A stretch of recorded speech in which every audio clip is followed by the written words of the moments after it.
Custom first responder cleats and baseball bat to the National September 11th Memorial and Museum. He surprised his teammates, giving them all customized spikes to wear during a game on the 18th anniversary of the terrorist attacks.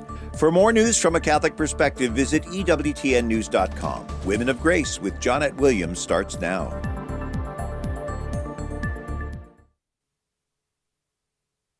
This is Women of Grace Live, discussing issues important to your life and faith. Spiritual insight, practical wisdom. Join us as we transform the world one woman at a time. Women of Grace, for such a time as this. Now, here's your host, Johnnette Williams. Well, good morning, everyone, and welcome to Women of Grace Live. I am Johnnette Williams. So delighted to be with you today. Absolutely thrilled to death that we have this time to spend together. And I'm hoping to hear from you today. We are in studio live for you. We certainly are. And I always get such great joy by hearing your voice. So let me give you a number that you can use to join us live today, 833-288-EWTN. That's 833-288-3986. That's the way that you can join us. We've got Michael Birchfield today sitting in for Ryan Penny. He is eager to take your calls and get them up on our board for us. I certainly do look forward to them. Additionally, we've got Jeff Burson back in the saddle with us, indeed, and we're delighted. He is our social media manager as well as being our producer, and he will go out there and grab your questions, comments, insights, inspirations, words of encouragement from EWTN Radio's YouTube channel and Facebook page. So please do use the chat feature there. And as you use that chat feature, we invite you to put your comment in there. Keep it as short as you possibly can, just for the sake of the space that we've got available up on the board, and we'll get to you as quickly as we possibly can. It's been a week for us right here at EWTN. We have been in the production mode for Women of Grace, our television program that airs at 11 a.m. Eastern Time. It's airing right this very moment. And, we just had some really great guests that have been with us so far this week. We anticipate additional tapings coming up, but we're going to have a simulcast for you on Friday. I'm looking forward to that. We've got Dr. John Mark Minerva with us, and he's going to be talking about beauty based on his new book about what beauty truly is. We live in a culture today that in some ways extols beauty, but then oftentimes gets beauty very confused with what it's meant to be and what its purpose and mission is and what beauty is intended to reflect to us, that we might in some way reflect that beauty that is shown to us. So we're going to be talking about all kinds of things related to that. And I do want to let you know that when we do a simulcast, we always enjoy hearing from you. I'll be pumping the numbers at the beginning of that broadcast. The call-in number for that is a little different than the one that we use typically every day here. But it's always great to be with you any way that we possibly can. So, pay attention to Friday. Be with us for this simulcast. It's going to be on television and it's going to be on radio. And I do believe it'll be out there on, I don't know if it's on Facebook or not. I'll have to ask Jeff that question. I'm sure he'll tell me. But all of that being said, it's been a great week. I had Dr. Carrie Gress with us yesterday, and oh my goodness, she had been with us discussing her book, The Marian Option, what the Marian Option is, why she sees that is as the, if you will, antidote to what we see going on in the culture today. She had been on with us some time ago. That was a simulcast broadcast that she was on. And I wanted to have her back. And she's written another book called The Anti-Mary, Exposing the Anti-Mary. And it was really, really insightful programs that we produced yesterday. And we learned so very much. That's going to be coming up in the near future for you out there on the television end of things. And the day before that, I had Dr. Rick Fitzgibbons in studio. And, Dr. Rick Fitzgibbons has been a friend of our ministry for many, many years. We've done, so many programs with him in the past. A whole week series with him in Women of Grace, but prior to that, we've had him on many times, The Abundant Life, talking about some of the serious cultural issues that we face today. And he is a psychiatrist, and, we live in a loony time. So in some way, his presence is always a soothing balm on the set there. And but we were really talking about habits for a healthy marriage, and he gave us some tremendous insight. And we talked also about the attack against marriage today, and the 2 C's that are the predictors of an unhappy life in marriage, one being contraception, the the other being cohabitation. So we didn't live there, but we did talk about that. We talked about these healthy habits, how we can begin to participate in a deeper and fuller meaning of the sacrament of matrimony. So I know that you're going to enjoy those programs when they begin to air. But I have the opportunity to be with you today, and I'm very delighted by that. Wanted to give you some insight into what's been going on. Do want to remind you, too, that today is a very special feast day. It's the Feast of the Guardian Angels. And, we celebrated on September 29th the Feast of the Archangels. And here we are celebrating the Feast of our Guardian Angels. And angel in the Greek means messenger. And it's so very appropriate. And don't we see the Archangel Gabriel acting as a messenger there at the moment of Annunciation? And we also see the Archangel Raphael acting as a messenger in the book of Tobit. And St. Michael, too, in many ways, is a messenger of the Lord. That is their primary function. That is exactly what their mission is to be a messenger of the Lord. And so our guardian angels are messengers to us from God himself. And they carry to us divine inspirations regarding the will of God. They carry to us the divine favor of God by way of grace, especially operative in actual grace.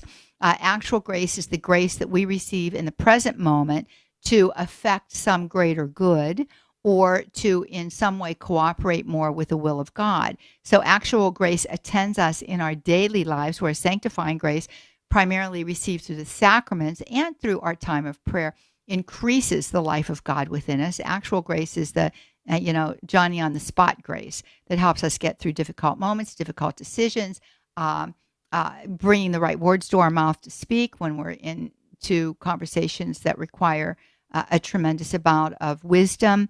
So they do all of these things for us. And the idea that every soul has a guardian angel that's assigned to it has been an accepted truth of the faith for many years. I just want to read you a couple of the beautiful passages. The one that's in the liturgy today from Matthew 18:10, especially poignant. And this is what we hear: see that you do not despise one of these little ones. This is Jesus speaking. For I say to you that their angels in heaven always look upon the face of my heavenly Father. This is one of the great characteristics of the angels, if you will, one of their preternatural gifts, and that is that they have this gift of being able to be in more than one location at a time. Many of the saints of the church have exhibited this gift of bilocation, Padre Pio being one that immediately jumps into my mind. There have been others as well, but our guardian angels are forever beholding the face of God, but they're forever at our side at the same time, which, really kind of gives us, if we were to meditate on that and reflect on that for a moment, what a great a concept this is, what a great truth this is, because it reminds us also of the fact that this temporal dimension, time, this dimension of time that we are locked in, is never outside of the eternal moment. The eternal moment is where God dwells. He dwells in the eternal moment. He dwells in the present moment. He's always available to us there. So our angels, being these creatures of God, non-corporeal, not in any way limited by space or limited by matter, are always seeing God in the present moment, even as they are present to us in our present moment. I just thought of that, sitting here just reading that beautiful passage. So our angels are always with us, but they're always with God too. And so they are dear friends. And there's so much that they can do for us when we invoke them. So do invoke your guardian angel today. And why not call us and tell us about a time when you were really aware of the presence of your angel right here at 833-288-EWTN. That's 833-288-2986. We're going to be right back. Stay tuned.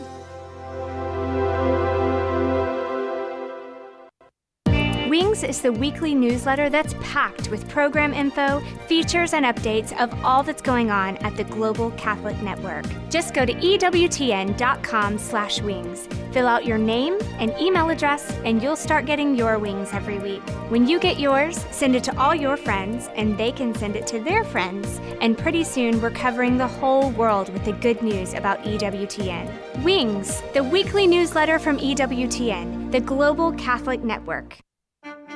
Bishop Robert Barron. For the first 1,000 years, there were married priests within the church. There still are married priests under certain circumstances, so it's not absolutely necessary. However, I'm a supporter of it, and I wouldn't want us to move in the direction of kind of a, hey, optional, some do it, some don't. I get it. And I go back to Paul, and it's Paul's words that are actually in the ordination ritual, about an undivided life, a total gift. I have nothing but the greatest respect for married people. In fact, when I hear the term heroic sanctity, when they talk about saints, I think of parents right away, who give themselves to their kids. But there's something, I think, pure and simple and undivided about the life of celibacy. It's a radical conformity unto the celibate Christ. Why am I celibate? My ultimate answer, because Jesus was, and I'm conformed to him. The people you know and trust are on EWTN. We should pray because prayer is conversation with God, and conversation is the only way to build a relationship. We need that relationship with God. We should pray and talk with God about what's on our hearts, what's on our minds, what's active in our lives, the joys we have. We should share all of these with God. Prayer is conversation, and conversation is the only way to build a relationship with God. It's the most important relationship. All of our other relationships depend on this one. Encouraging women in their gift of authentic femininity. Here's more Women of Grace with Johnnette Williams. Well, here we are back with you again today, friends. So delighted and happy to be with you as we spend this beautiful time together. Do invite you to give us a call here. I gave you the wrong number when we went to the break. What's up with that? Here's the number for you to use, 833-288-EWTN. That's 833-288-3986. Yep. Did you get those last four digits?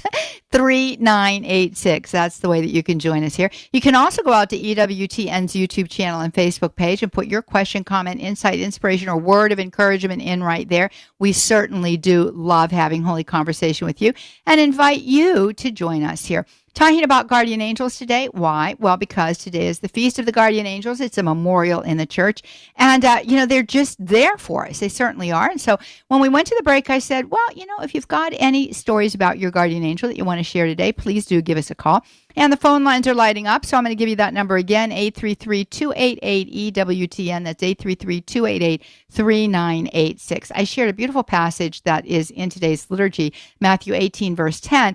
But there's also some very important paragraphs in the Catechism of the Catholic Church that relate to our angels. And I'm going to read you just a couple of those, and then we're going straight to the phone lines. In the Catechism of the Catholic Church, paragraph 328 says this: the existence of the spiritual, non-corporeal beings that sacred scripture usually calls angels is a truth of faith, okay? So it's something that we believe in, and we're called to believe in it. And then in paragraph 336, it says, beside each believer stands an angel as protector and shepherd, leading him to life. And so it is that we thank our guardian angels for all of the good that they do for us.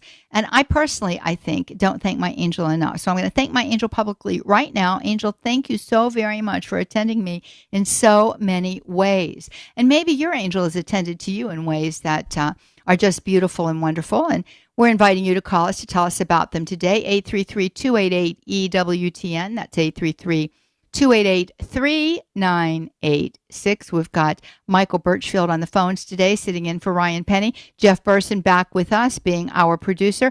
And guess what? We've got Marianne on the phone. She's with us from Grand Rapids, Michigan, listening to us via Holy Family Radio. Good morning, Marianne. Good morning, Johnnette. How you doing? Very well, thank you. It's a blessing to be able to with you today. Well, thank you. I'm delighted to have you with us. What's going on in your world? Well, I wanted to tell you a beautiful guardian angel story. Okay. This happened a number of years back, maybe 7 or so.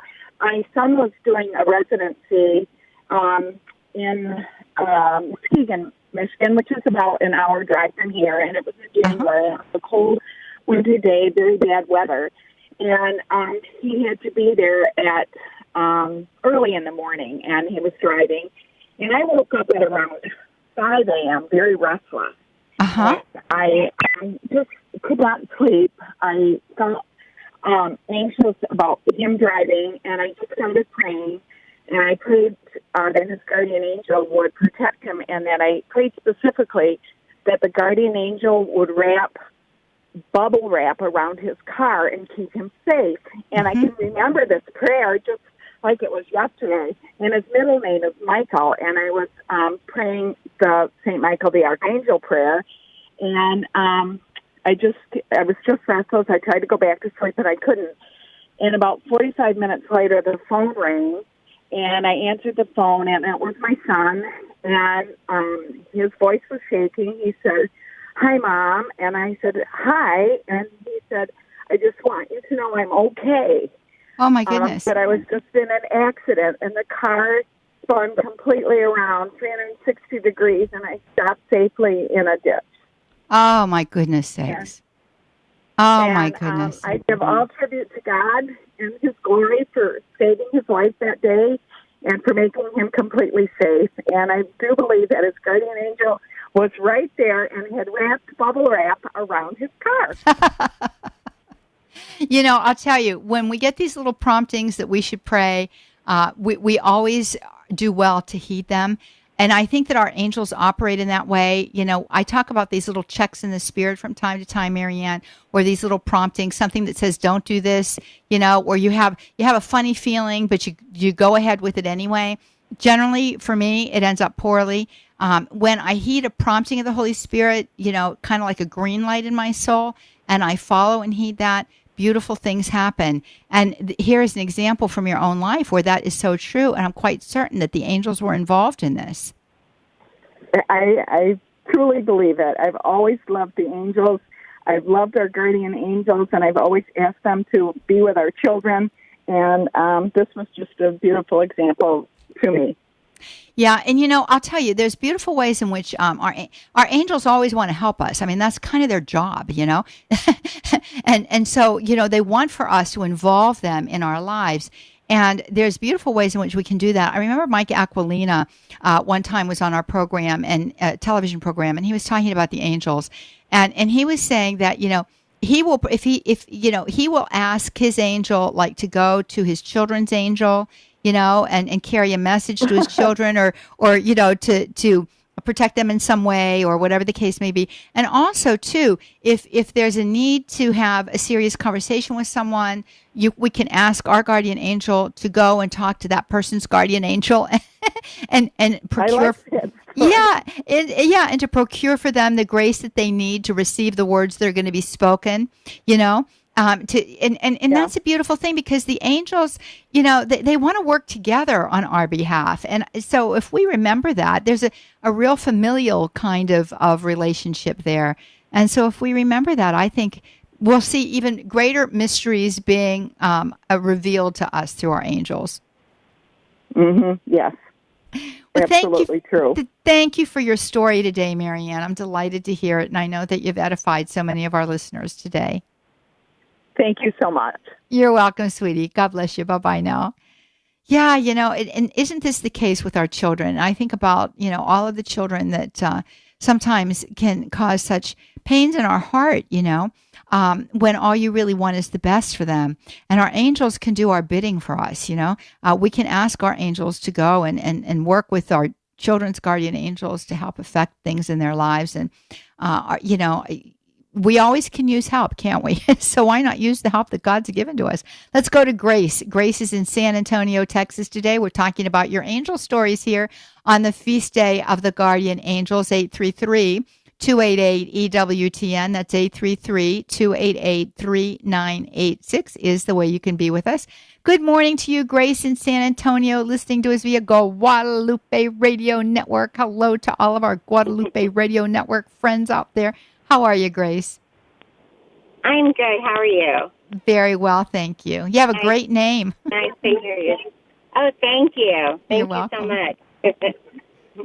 Well, my story is my husband was on his way from New Mexico to Texas, and on that road, it's basically nothing. So he was in the middle of nowhere. His tire was messed up as he was driving, and he called me so worried.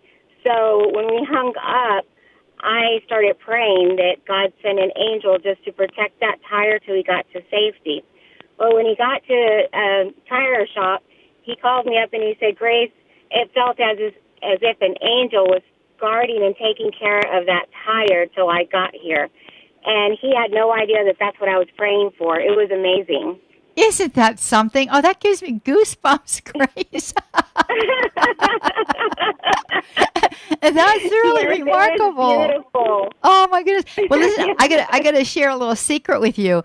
And I have driven that road in years past from San Antonio to New Mexico. And when you say there is nothing there, there's nothing there, just tumbleweed and desert land, you know. And occasionally you'll come up upon a little wee city, or, you know, and you just wonder, how did that place ever arise in the middle of nowhere? Or there'll be a general store there. It was terrifying to me for the very reason you mentioned, because if anything goes wrong with your car, oh dear heaven's sakes, you better be praying to your guardian angel. Yep, exactly. We always pray the rosary when we take long trips. And I wasn't with him, and I'm like, you should have prayed it. That's exactly right. I remember we were driving out of San Antonio, and it seemed to me that all we did was to round a bend, and we went from, you know, the lushness, really, of San Antonio into this desert land, and it was just like around a bend, and it was like we were in another world. Yes. Oh, gee. Well, that is a beautiful story. That's a beautiful story. Thank you for sharing it. And I mean, it just shows you our angels listen, they hear, they attend to us. Yes, they do. Amen. Amen. Thank you, Grace. Thank you. Bye-bye. You're welcome, sweetie. Bye-bye now. Oh, goodness sakes. Well, you know, it's true. I think that we've all maybe from time to time had issues with vehicles, and we've prayed to our angels to get us through, you know, like, you know, the oil is running low or whatever, and there's no gas station in sight, whatever the case is, or you're almost running out of gas. You know, sometimes I've just made it to the pump on fumes. I'm quite certain of it. Let's go to Martha. She's in Worcester, Massachusetts. Emmanuel Radio is the way that she's with us today. Good morning to you, Martha. Good morning. I usually don't call up and share anything. I'm always interested in other people's stories, but I have a special one. Good. As a school teacher, I was on dismissal duty. It was an elementary school. There were 2 fifth grades coming down from the second floor. There were 2 third grades coming down from the first floor, and there were 2 fourth grades coming up from the basement, whatever they were doing down in there. And we were all waiting for the bell. And the bell wouldn't ring, and we had one little boy in the third grade. He was running up and down the stairs and raising cane, disturbing everybody, and finally I went up the stairs after him. I was about halfway up. He grabbed a hold of the railing. He swung his whole body weight into me. Oh, dear. And I went down the stairs. It was cement stairs, a cement floor, and a cement wall at the foot. Oh. And I landed like I was on a rose petal. Oh, Martha, that is incredible. And because I was always falling, I'm one of these people that's always turning my ankle and everything. And so I'm standing there looking down at my feet, and all I said was, oh.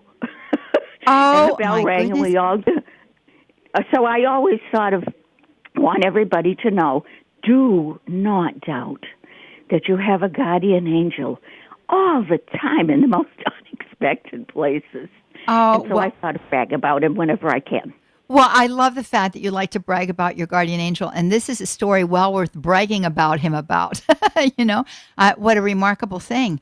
And who knows what the damage could have been to you. I mean, concrete steps and flying down all of those flights, and my heavens. Well, there is a very, very good testimony to what our angels can do for us. So we should be good friends with our guardian angels, Martha, right?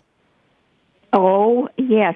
And the little boy was sent to a special school, but I often think I don't know how many mothers and fathers he had. He was just in a mess. You never know what children have when you're teaching them. No. Or when you meet them in the hall. But my guardian angel took care of me when he was busy trying to undo me. You know, I'll tell you what, Martha, what you just said is so very important. You know, oftentimes we're very quick to judge the behaviors of these children who give us such difficult times, especially in these school situations. I was a teacher for a number of years, and I can still see some faces, where they gave me a big run for my money. But we don't know what these children come into the classroom with. And oftentimes the behavior that they exhibit is behavior that has been locked up and repressed inside of them because of the circumstances at home. And it just occurred to me when you were talking about this young fellow that, maybe God permitted that to happen and then took care of you through your angel at the end, because maybe God knew that you would be the only one who would pray for this little fellow, It happened years ago. My children are always in my prayers. I'm a retired school teacher, 31 and a half years all over the country, and I just, my job now is to pray for the teachers. Yes, and for absolutely. the teachers. Yeah, Our they need educational system is a mess, so we need to pray for them all. Well, I'll tell you what, you couldn't have spoken truer words. Our government schools are in really bad shape. But Martha, thank you so much for sharing this story. Once again, it's the kind of a story that helps us to know that God is always with us, and one of the ways that he remains with us is through the great service of our guardian angels to us in his name. Thank you, sweetheart. It was a beautiful story to share. Thank you. God bless you. God bless you, and may I congratulate you and thank you for all of your years of service to the children of our country. God bless you, Martha. Oh, thank you. Bye. You're welcome. Bye-bye. Ah, my goodness, that is quite a story, isn't it? You hear these things and you say, oh my goodness, surely my angel is with me. Let's go to Nina. I think that we've got time to get to Nina before we go to a hard break here. Hey, Nina, she's in Richwood, New Jersey, Sirius XM 130. We've got a couple of phone lines opened, having taken a few calls. We invite you to fill them up. 833-288-EWTN. That's 833-288-3986. Good morning. How are you, Nina? Oh, good morning. Thank you. How are you? I'm dandy. Thanks for asking. Good. I'm a little nervous, but I just want to say my guardian angel has helped me over many years, even unbeknownst to me. But when I was in college, a few very important incidents happened. One was a car accident, one was a near car accident, and one was a near fatal almost falling off a waterfall. Oh my goodness! And, the near car accident, I did have a car accident. I should have been crushed in it, going down Connecticut Avenue on my way to a movie I shouldn't have been seeing, and that was a conversation I was having with God in my head when I had the accident. And Michael helped me out of my car, and he asked me if I was okay, and he asked me 2 more questions, and people started running towards me, the person that was in the car, and I said, it's me. This man helped me out of the car, and I turned around and he wasn't there, and the woman said, lady, I saw you hit the tree. I was washing my dishes, and I happen to be a psychologist, so if you need some help, I'd like to help you. And God sent 3 other people.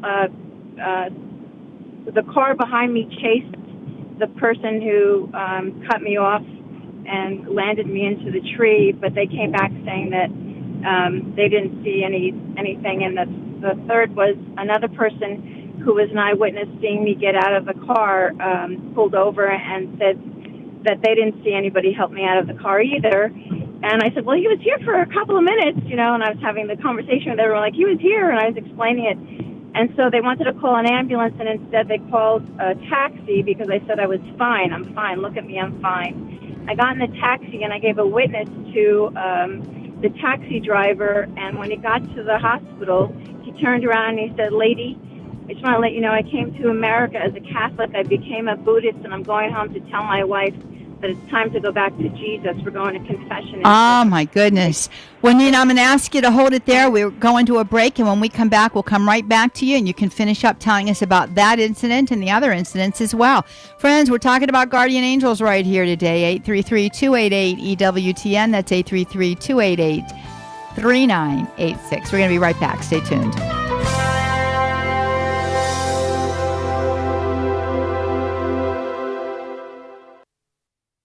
Apple TV allows you to instantly stream EWTN to your TV. Get EWTN today. All you need is a high-speed internet connection, a TV, and the Apple TV player.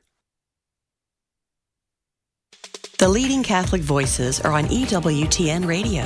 One of the things that we often think about in our spiritual lives is how to do something big for God. But really, most of the time, we should focus on how we can do something small for God. It's these small things that help us consecrate our ordinary daily activities and help us do everything for Jesus Christ. Catholic Answers Live, tonight, 6 Eastern on EWTN Radio. This is Life Issues with Brad Mattis, president of Life Issues Institute. The United States has a president and administration that believes in the sanctity of innocent human life. Hungary has a similar situation. Their Prime Minister, Viktor Orban, is very pro-life. They have one of the lowest birth rates in Europe, so the government is providing loans of about $33,000 US to married couples, but they won't have to pay it back if they have 3 children. Thousands of families have already applied for the loans. They're also offering car loans and mortgage write-offs. And just like President Trump, Hungary's prime minister is facing criticism. One European official declared their pro-life, family-friendly policies similar to Nazism. Europe should copy these leaders, not criticize them. Like us on Facebook at Life Issues and stay informed, more informed than you've ever been. Hi, this is Cy Kellett. Later today on Catholic Answers Live, Father Tad Paholchek on bioethics and Carlo Broussard meeting the Protestant Challenge. Catholic Answers Live, 6 p.m. Eastern on EWTN Radio. Transforming the world one woman at a time. Let's return to Women of Grace with Johnnette Williams. Welcome back, friends. You are listening to Women of Grace Live. I am Johnnette Williams. We are delighted to be with you today on this Feast of the Guardian Angels. We're talking about angel stories today. All of our lines are full, but as they free up, I'll let you know so you can call in too. We were on the phone with Nina when we went to the break. Sirius XM 130 is the way that she's listening to us there in Richwood, New Jersey. She was telling us about an accident, serious accident that she was in. She hit a tree and escaped from that incident without any kind of injury. And she says it was St. Michael who helped her out of the car. She had opportunities to witness to people in the midst of this. And Nina, pick up with where you were. Sure. My witness continued because I went into the hospital and I had a hematoma on my knee. And at the time, family friend was in medical school there. So I was checked out, and the doctor said it would probably take about 6 weeks or more for that to go away. So I went home, and my usual routine was to pray on my knees, and I went on my knees anyway, and the next morning I was on my knees.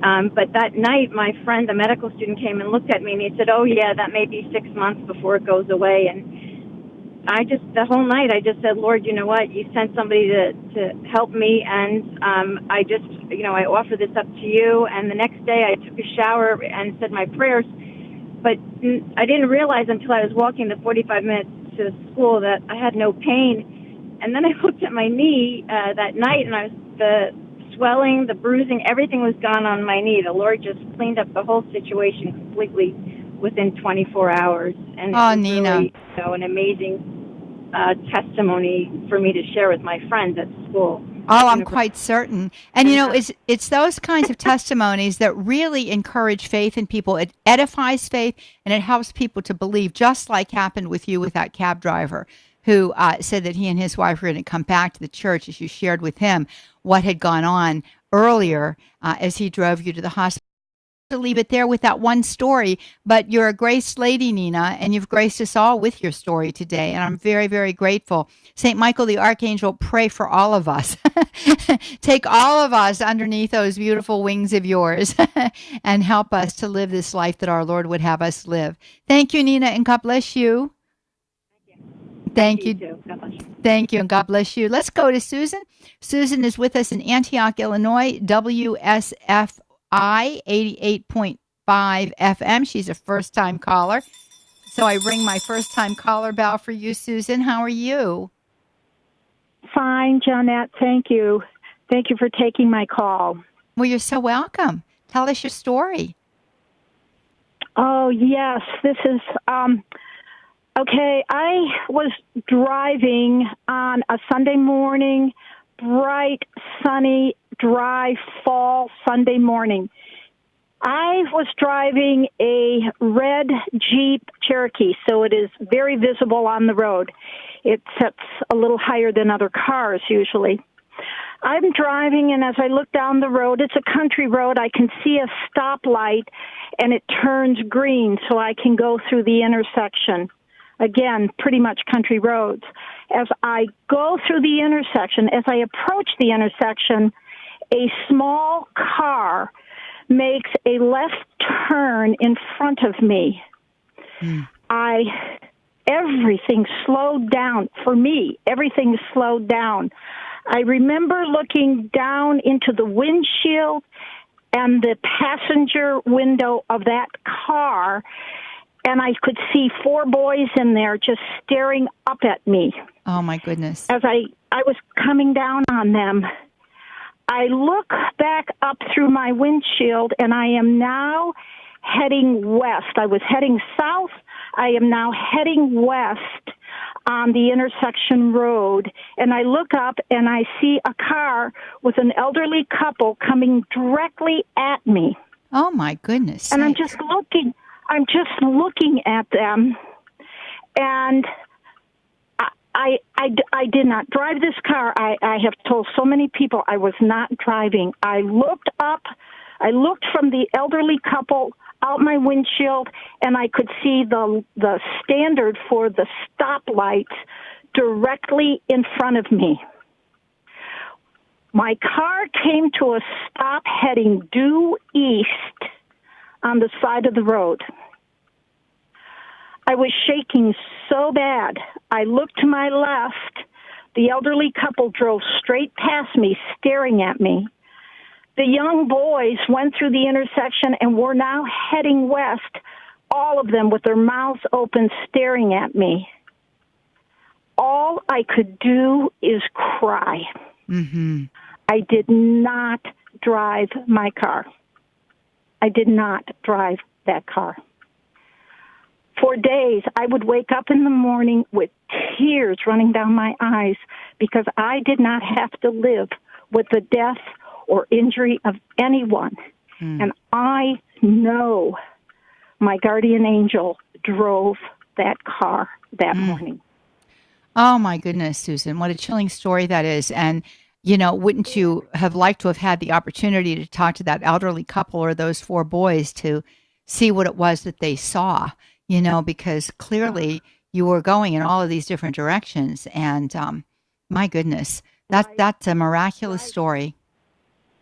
It changed. I mean, I always believed in guardian angels, and I had my relationship with my guardian angel.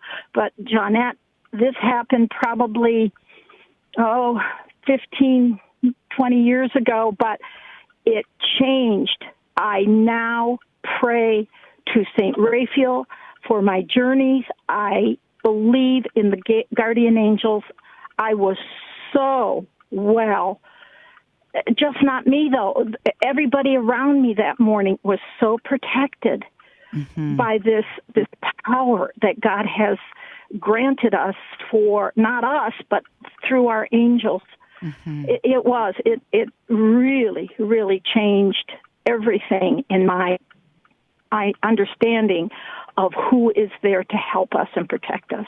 Absolutely, Susan. Without us asking, I had no intent of asking for help. It just happened. Yes. Well, you know, I think that this is one of the effects, if you will, of having a relationship with your guardian angel. And when we and they operate on our behalf, whether we have a relationship with them or not, meaning that whether we invoke them or even know that we have an angel. I think that there are incidents in our lives that we can look back on and say, I don't know how that happened, or, you know, I don't know where those words came from at that moment, or whatever the case may be. But those are, I think, incidences where our angels step in and they take control. And in your situation, that taking control was a very tangible kind of, you know, temporal dimension control of a situation. It was the control of a vehicle. And, you know, Lisa asked the question, and many of you might be asking this, well, why does that always happen? You know, why is it then that some people do lose their lives in accidents and things of that nature?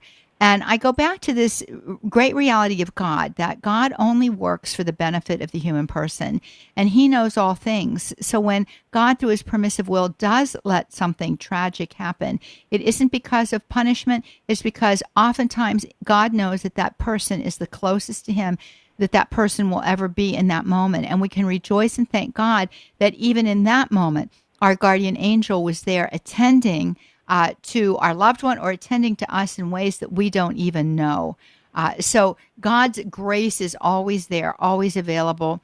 Stories like yours, Susan, remind us of that fact. They stand as signposts that lead us to a deeper faith in God, a greater trust in his mercy to us, so often coming through our guardian angels. Susan, thank you for your amazing story today. We sure do appreciate hearing it. Thank you. Thank you. Thank you for listening. Thank you, Johnnette. Bye-bye. You're welcome. Bye-bye, and God bless you. Thanks for your call. Veronica's out there, and she's on Facebook, and she wants to know, how do you know who your guardian angel is? Well, here's the deal, Veronica. We are to have a healthy relationship with our guardian angel, but not an over curiosity. There was a fad many years ago where people were naming their angels, and the church frowns on naming the angels. Why? Because these are creatures that have a name. They have a God-given name, and the name that God has entrusted to us to call our angel is simply that, angel. And so what the best way for us to get to know who our guardian angel is to begin to ask our guardian angel for prayer, through prayer, for protection, for assistance, for help, for guidance, for all of these kinds of things. And as and it's the same with the saints, as we begin to ask for their assistance, as we begin to ask for their intercession for us, we do in the spirit, in a way that is not common to the relationships that we have with others whom we can see. We begin to develop a spiritual friendship with our guardian angels or with the saints. We begin to develop this kind of a spiritual knowing of them, and they begin to show us who they are through the way in which they work with us, work for us, and offer us their prayers and petitions. So if you want a closer relationship with your guardian angel, tell your angel that. I'd love to have a closer relationship with you. I'm sorry that, I've let all these years go by and I've been estranged from you, or I've only, talked to you every once in a while, but I want to include you as a part of my day. So please help me to do that. The angels we're talking about here are not the angels that the New Age talks about. We're talking here about creatures that God has created. And St. Thomas Aquinas tells us that they're innumerable, that the heavens are filled with them. However, there is a finiteness. God created all of the angels and that would ever be at one moment. Some of them fell and they've become demons. But those who serve God continue to serve God, and he puts them at our disposal. So each one of them, St. Thomas Aquinas tells us, is a separate species. There are no two angels that are exactly alike. And I know that God in his omniscience gives us precisely the angel that we need to have. And so this angel is particularly suited to us. And we, in a certain way, are particularly suited to them, so that their gifts and talents, the charisms that God has entrusted to that specific angel, can be affected in our lives. So there's this corporate venture that we have maybe with our angels. So simply begin a relationship by talking to your guardian angel. Off to Laura we go. She's in Baton Rouge, Louisiana, Catholic Community Radio. First-time caller. Here's our first-time caller bell for you, Laura, welcoming you. How are you today? Fine, thank you. How are you? Very well. Thank you for asking. And what is your story? Well, I wanted to call because I'm very grateful for my angel for attending to me in one particular instance, as well as probably others, but this one stands out the most because I believe it is responsible for actually preserving my life. I'd gone for a walk with my husband, and it was at dusk, and we passed a house that they were building, and it had only the raw structure up, and it was a 2-story house, and it was very big. And so I told my husband, "You go along. I'm just going to walk up here. I'm curious. I want to see, how this house is laid out." So I went up these raw wood stairs that went up to a second level, turned, and then went up the rest of the way to the second level. And as I was coming back down, I missed my footing, and so I stumbled down to the first intermediate platform, and I was able to put my hands to catch myself on the wood slats that were going to make up the walls. Mm-hmm. So I spun around because of the momentum, and I placed my right foot down on the platform because it turned and went down in another direction to the base of the floor. My foot was, because it was dust, I couldn't see, and I was still in movement. My right foot, when I placed it down, it was not on the platform. It was actually over the first stair that went down. Oh. And so I said to myself, oh, you made it down the first one, but you're going to fall now. And sure enough, I did. I went face forward down this flight of raw wooden stairs, about 20 feet, and with no sides on it. So it was just Laura, the basic stairs. And, I wasn't afraid. I said, well, you're going to fall. And so when I went forward, the momentum, and I was racing down these stairs, on my abdomen and in my face. And as I went down, my head flopped forward because there's no control over that. Everything is happening so fast, and my head was like jammed at these steps on it. Because it faced forward, and it was the first thing to come, and it was like somebody had taken I describe it as somebody taking a bat and hitting your forehead with a baseball bat. And it's funny because everything slowed down. Mm-hmm. And I wasn't frightened, and I said, wow, I said, you know what, that is really very hard. And then boom, it happened again because my body was racing down these steps, and it hit again. And I thought to myself, this is not going to be good. And then all of a sudden, something lifted me up, turned me on my left side. My head was still down, and I raced down a continued movement down the rest of these flight of stairs to the bottom of the concrete floor on my left side, on the edge of the stair without falling over backwards and falling off to the concrete below. Oh, my gracious. So it happened so very fast, but everything for me moved so very slow. Yeah. And there would not have been any way that I could have lifted my body up. I mean, I was in such great momentum sliding down, falling down these stairs, I was sliding on my abdomen with no place to put a hand to stop or anything. So I always thank my angel because when I ended up at the bottom, I was in midst of sawdust and wood and glass and all this stuff that was in a construction site, and I had lost my shoes on the way down, and I laid there for a minute, and then I was finally able to get up and to walk to the house. But when I think about that, how my angel actually literally probably saved me from great harm. I did have lots of injuries when I got down, but I was alive and I was well, and I realized what had happened, and I'm always so grateful for my angel. I've always been very, I guess you would say, close to my angel. I love my angel, and I'm very grateful, and I almost every day I thank him for helping me. Thank my angel for helping me, to not have worse problems and worse injuries, and to still be here. So, I'll tell you, Laura, your angel, you've always been close to your angel. Your angel obviously has always been close to you. What an incredible story that is. My goodness sakes. Well, we praise and we thank God for these special friends of ours that are known as the angels. And I like the fact you said him or her. Angels are non-corporeal, so they don't have a gender. So they're not male or female. We tend to relate to them, though, as in the masculine for some reason. I think it's because historically in our language, we would default to the masculine, pronouns in reference to any group of people or an individual. So that is an amazing story. And praise be to God that the injuries obviously were injuries that you could overcome. I mean, you didn't break your back. You didn't, have some kind of you didn't break your neck.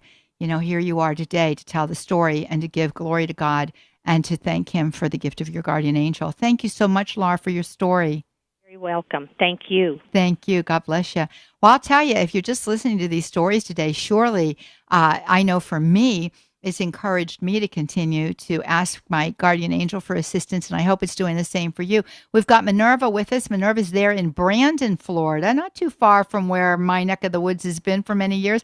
Sirius XM 130 is the way that she's with us. How are you, Minerva?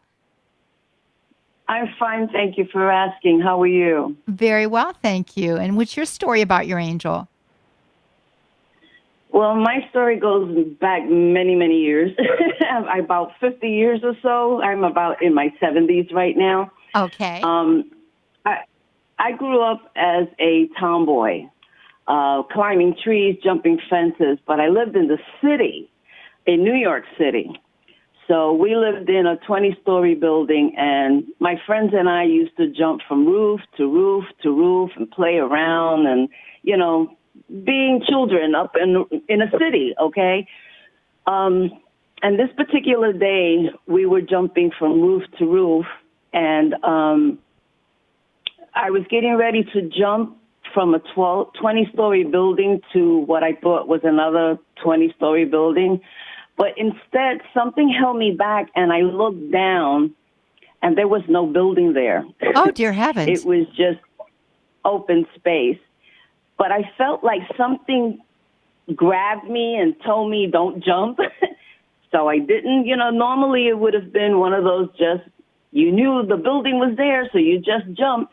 But that particular day, I think my guardian angel saved my life because I believe that was the day I became a believer in guardian angels. It was just a chilling experience.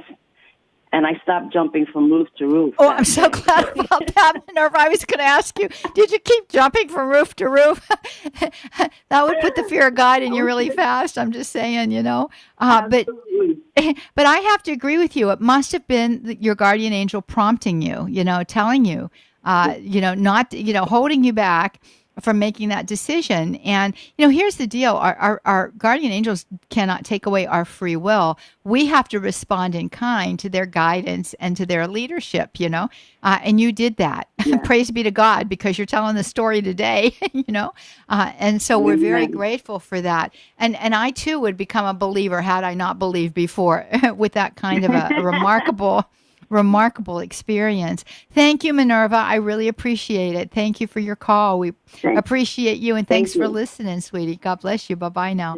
And these are just incredible stories, and it's one after the other, and it makes me so very happy. And we're going to try to get to as many of you as we possibly can, but I do want to let you know that on Take Two, we, Jerry and Debbie, are going to be taking guardian angel stories too. So I'm going to ask you just to hold on, because you can flow right over into their program and share with all of our listeners more of the stories that you have to share with us today. Let's get to Joanna. She's in Irving, Texas. Guadalupe Radio is the way she's with us. Hi, Joanna. Hi, how are you? Very well, and you? I am great. Thank you so much. Your program has meant just so much to me, and I appreciate your ministry, and congratulations on your marriage too. Well, thank you. You. So what's your story? We've got about a minute. Right. I have a dear friend who has 3 children. Her youngest was actually one of 2. She had twins, but she lost one of them during pregnancy. And when this daughter was born, she had a lot of difficulties. She doesn't even really have a single diagnosis. Joanna, you know what? We are down to 40 seconds, but I'm going to ask you to hold on. Let me tell you quickly. Yes. Okay. So the father was gone. The mother prayed for angels to protect the family. The special needs daughter saw the angels in the house and said, "Oh, how beautiful!" Can't even articulate. So it was a miracle. Oh, indeed a miracle. And we thank you for sharing that miracle with us as we come to the close of our program. All of you, stay on. Take Two's coming. Bye-bye now.